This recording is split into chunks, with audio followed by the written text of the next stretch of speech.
saya bangkrut. Setiap malam saya menangis karena saya takut.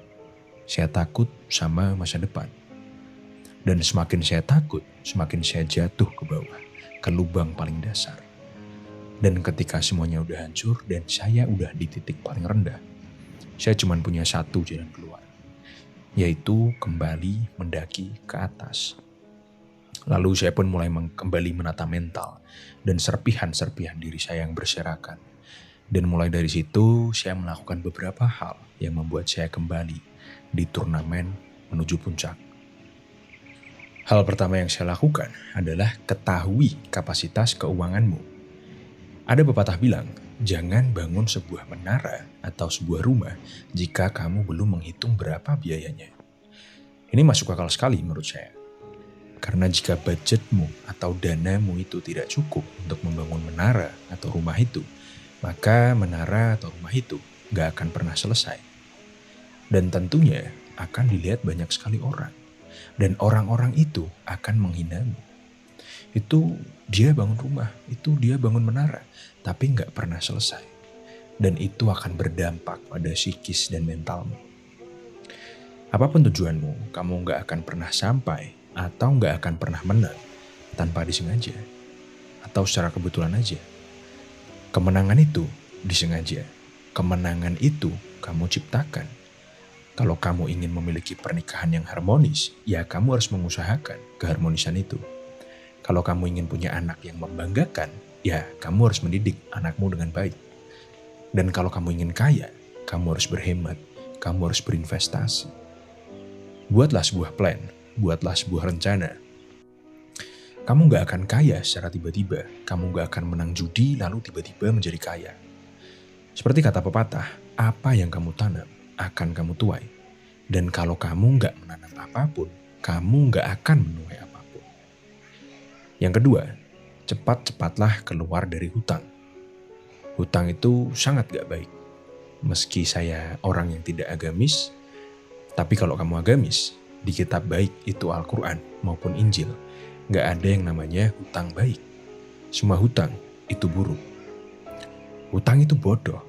Semua jenis hutang itu bodoh. Baik itu kartu kredit, pay letter, pinjol, dan berbagai macam jenis utang lainnya. Bentuk-bentuk utang tadi memaksa psikis kita untuk membeli barang yang sebetulnya tidak mampu kita beli. Kita ambil KPR lalu kita sengsara 15-20 tahun. Kita beli mobil baru yang sebetulnya nggak ada gunanya. Lalu ekonomi kita memburuk, lalu kita stres, lalu kita depresi. Lalu kita menjalani hidup hanya untuk menunggu tanggal gajian. Banyak dari klien saya yang minta tolong sama saya. Pak, bisa keluarin saya dari semua ini? Tentu aja bisa, tapi kamu jual dulu Pajero. Stop cicilanmu, jual itu semua. Kalau nggak bisa, oper kredit. Zaman sekarang, saya melihat para generasi muda berhutang hanya untuk menuruti ego mereka aja. Dan untuk terlihat wah atau lebih di mata teman-temannya. Dan ini buruk sekali. Jadi berhentilah memperdulikan apa yang dipikirkan orang-orang. Kurangilah juga medsos-medsosmu, berhenti lihat story WA atau Instagram temenmu, berhentilah main TikTok. Karena melihat orang-orang yang jauh di atasmu, itu akan membuatmu membanding-bandingkan kehidupanmu dengan kehidupan mereka. Dan membandingkan itu tidak baik. Jadi mulai sekarang, buatlah keputusan untuk tidak lagi berhutang. Lalu apa yang akan kamu dapatkan jika kamu gak punya utang?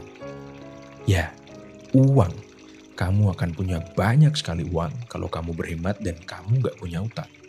Kehidupanmu akan berubah kalau kamu merasa pekerjaanmu kurang nyaman. Jika kamu tanpa utang, kamu gak masalah resign. Dan berbagai macam kemudahan lain di hidupmu. Yang ketiga, mungkin kalian udah sering dengar. Ya, bangun relasi. Tapi bukan relasi yang biasa. Relasi yang saya maksud adalah dengan mempertahankan hubungan-hubungan baik dengan orang-orang berkualitas. Pernah kan kalian dengar? Kalian akan mirip dengan orang-orang yang kalian gauli. Kalau kalian nongkrong sama orang yang suka gosip, lama-lama kalian juga akan suka gosip. Kalau kalian nongkrong sama orang-orang yang sering mengeluh, maka lama-lama kalian akan sering mengeluh. Kalau kalian kumpul sama orang-orang yang toksik, maka kalian akan menjadi toksik. Dan orang-orang seperti itu tadi, itu tidak punya motivasi. Saya nggak menyuruh kalian untuk milih-milih teman.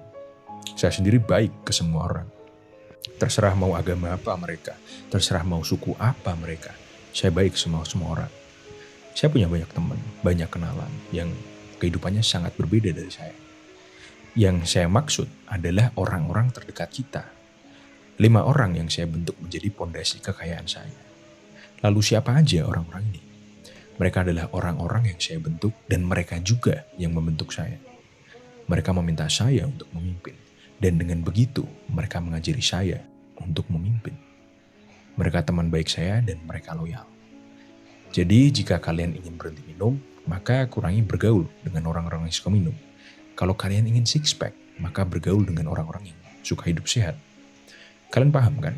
Kalian pasti melarang anak-anak kalian untuk bergaul dengan anak-anak nakal kan? Karena kalian tahu jika anak kalian salah pergaulan, maka anak kalian akan tersesat. Oke, yang keempat adalah menabung. Kalau kamu orang yang gajian dan langsung habis uangnya, maka kamu adalah orang yang goblok. Kita nggak tahu apa yang akan terjadi atau apa yang akan kita hadapi nanti ke depannya. Dan jika kita tidak sedia uang, maka kita akan repot sendiri. Hidup itu terus berjalan, hidup itu terus berputar. Dan jika kamu punya banyak uang, maka hidupmu akan lebih mudah. Kalau kamu punya uang 500 juta dan tanpa hutang, kamu akan bahagia, kamu akan tersenyum.